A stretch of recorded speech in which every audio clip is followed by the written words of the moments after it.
il faut que nous décryptons un peu le coup d'État qui vient de se dérouler en République démocratique du Congo.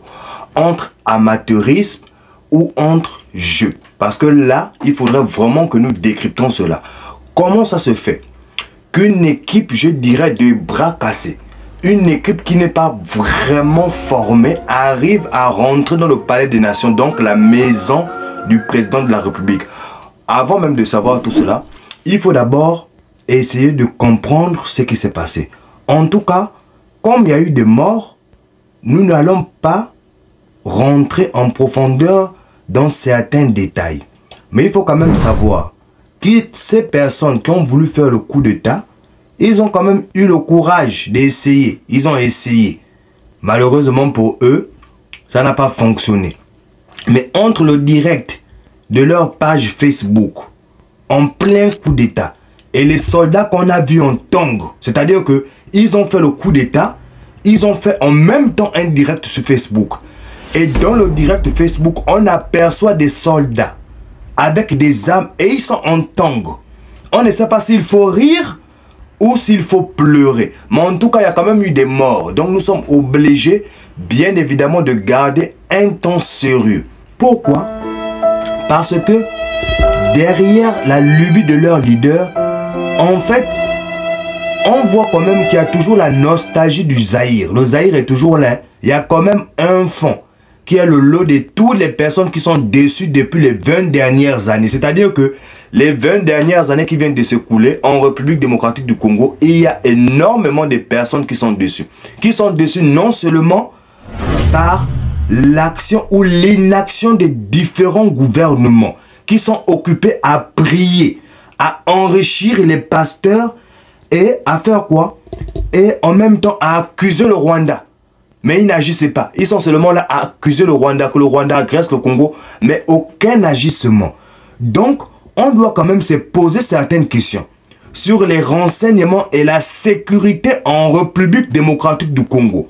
Lorsqu'il y a des amateurs qui arrivent comme ça à prendre en une nuit, en une seule nuit, ils sont arrivés à sécuriser le palais présidentiel. Donc vous pouvez déjà comprendre qu'il n'y a aucune sécurité. Lorsqu'il y a des personnes comme ça, qui ont 2 ou 3 armes, ils arrivent au palais présidentiel en République démocratique du Congo, ils rentrent. Ça veut dire que les policiers eux-mêmes, qui surveillent la présidence en République démocratique du Congo, soit ils sont corrompus, soit ils sont corrompus, mais en tout cas, que des amateurs comme ça arrivent directement dans le palais présidentiel, c'est qu'il y a des problèmes de sécurité. Il y a vraiment des problèmes de sécurité. En tout cas, on comprend aisément pourquoi l'armée en République démocratique du Congo n'arrive pas au bout des milices qui terrorisent les populations. Les milices qu'on nous dit le M23, des milices ou des groupes armés installés dans l'est de la République démocratique du Congo, financés par le Rwanda. Si déjà quelques personnes armées arrivent à neutraliser la présidence de la République, mais les milices qui sont lourdement armées par les puissances occidentales, on comprend pourquoi la police et l'armée en République démocratique du Congo ne peut rien faire. En tout cas, nous, ce petit coup d'État, il nous a quand même poussé à réflexion. Il nous a quand même donné certains points de réflexion. Parce que, comme ça, qu'il y a un petit groupe de personnes qui arrivent à rentrer dans le palais présidentiel, on est obligé de savoir si ce n'est pas une machination. Comme vous-même vous connaissez, si ce n'est pas une machination d'hier et d'aujourd'hui par les mêmes personnes qui nous gouvernent pour tenir la population en laisse. Ils nous créent comme ça des coups d'État fictifs. Parce que tout récemment, nous avons fait énormément de vidéos sur des coups d'État. Il y a au moins 7 pays africains qui ont tout récemment fait des coups d'État. Et on a vu comment ça s'est passé.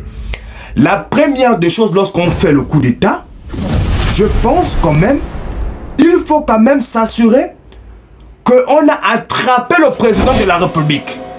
Et que la télévision nationale et les grands médias sont entre nos mains. Mais là, ce n'était pas le cas. C'est pas qu'on peut parler d'amateurisme. Le président de la République n'était pas attrapé. Les gens qui voulaient faire le coup d'État sont allés dans une résidence où lui-même, il ne dort pas là-bas. au palais de la nation, tout le monde sait que le président Félix Tshisekedi ne dort pas dans ce palais. Donc on se demande pourquoi les individus qui ont voulu faire le coup d'État sont allés là-bas. Et ils n'ont même pas pris en otage la télévision nationale. Ils nous ont fait le live sur Facebook, sur la page de M. Christian Malanga, lui qui a perdu la vie, qui a entraîné son fils dans ce coup d'État et certains membres. Ils étaient à l'intérieur. On nous dit qu'il y avait des Américains, des citoyens ont été attrapés dans ce coup d'État avec des passeports américains et des passeports canadiens. Donc, vraiment, avec tous les coups d'État qui s'est passé, avec la stratégie de coup d'État, comment des individus peuvent se réveiller un matin, ils ne prennent même pas en otage la télévision nationale pour nous faire passer le message qu'il y a un coup d'État.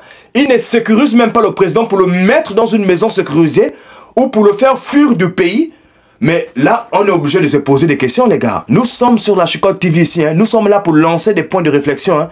Est-ce que c'est vraiment un coup d'État qui a voulu être organisé ou c'est une machination organisée et perpétuée par le même système de prédation qui nous court toujours derrière le dos? Est-ce que ce n'est pas cela? En tout cas, c'est une question que nous posons à la communauté panafricaine et nous espérons avoir quand même des réponses. En plus, ça, il y a eu des morts, donc nous sommes obligés quand même de garder un temps convenable. Parce que là, vous savez que nous sommes sur la Chicotte TV, nous devons donner des coups de fimbo. Parce qu'il y a eu plusieurs coups d'État qui s'est déroulés sans effusion de sang. Mais là, c'est une sorte de coup d'État où il y a eu l'effusion de sang. En tout cas, si ce n'est pas Tshisekedi qui est en danger, ça peut être une machination que eux-mêmes ils ont organisée pour que la nation soit un peu plus soudée. Sachant très bien qu'il y a des gens qui ne sont pas en accord avec la politique de Félix Tshisekedi. Bon, le monsieur Christian Malanga qui a perdu sa vie dans ce coup d'État, son fils a été attrapé avec certains des hommes armés qui ont fait le coup d'État avec lui. Et la police ou l'armée en République démocratique du Congo, ils nous ont fait un message pour nous dire que la population n'a pas besoin de s'inquiéter. Ils n'ont qu'à retourner dans leurs préoccupations, faire ce qu'ils ont besoin de faire. Nous allons quand même tirer une sonnette d'alarme et dire quand même à la population que vous avez raison d'être inquiétés. Des individus armés ne peuvent pas rentrer au palais présidentiel sans que nous, on ne puisse ne pas être inquiétés. Ça veut dire que de tous les côtés de la nation, il n'y a aucune sécurité. En tout cas, c'est sur ce point qu'on va s'arrêter et nous souhaitons quand même que la communauté des chicotaires et des panafricains viennent nous dire ce qu'ils en pensent par rapport à ce coup d'État. Est-ce une machination ou ça a vraiment été un coup d'État qui a voulu être réalisé en République démocratique du Congo? En tout cas, on se laisse là pour aujourd'hui. C'était Big L sur Chicotte TV. Allez, ciao, ciao pour un prochain programme.